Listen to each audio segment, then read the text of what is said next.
puis vient le fiqh. Donc lorsqu'une personne va venir poser une question à un religieux, il va en fait donc passer par un raisonnement. D'abord, il va regarder s'il y a la réponse dans le Coran, puis dans la Sunna, donc dans les hadiths relatés par les compagnons alayhim salam, puis ensuite dans l'ijma', dans le consensus, puis dans le qiyas, qui est le raisonnement par analogie, donc de comparer par exemple une situation qui est ressemblante, ce qu'on appelle donc le syllogisme, et enfin l'istihsan, qui est donc une analogie réfléchie.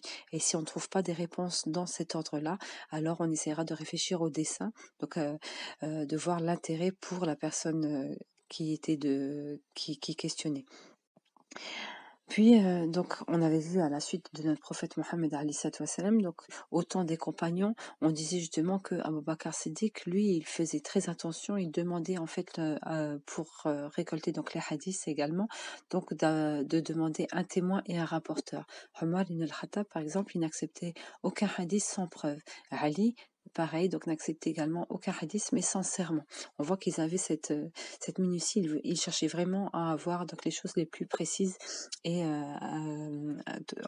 qui sont totalement vraies et en faisant attention justement pour qu'il n'y ait pas de faute.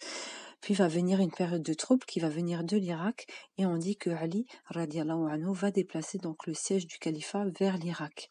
Il y avait un certain Abdallah ibn Sabah qui disait donc des faux hadiths et de là il y a des personnes qui vont suivre donc Ali et partir en Irak et d'autres qui vont rester à la Médine. Et il va voir ces deux groupes pôles. On dit par exemple ceux qui sont partis avec lui en Irak, il y avait Abdallah ibn Mas'ud, il y avait Saad ibn Abi Waqqas, il y avait Ammar ibn Yasser, il y avait Abu Musa al-Ash'ari, Anas ibn Malik et d'autres.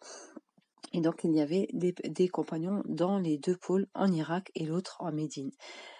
Donc on a vu en gros aujourd'hui, Inch'Allah, qu'après la mort du prophète alayhi salatu wassalam, donc il y a eu les 4 califes bien guidés, donc Abu Bakr Siddiq qui a eu un califat donc de 2 ans à la suite, puis le califat de Omar qui a tenu donc 10 ans, puis le calife de Othman 12 ans et le califat donc de Ali qui a tenu 5 ans. Ils sont tous décédés à la fin du règne.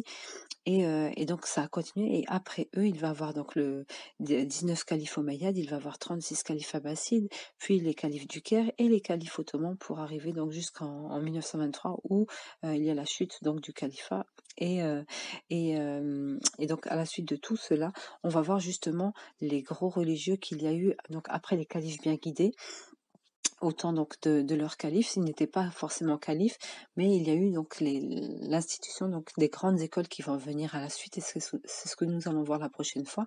Nous verrons Inch'Allah l'école donc de Nu'man ibn Thabit de Abu Hanifa.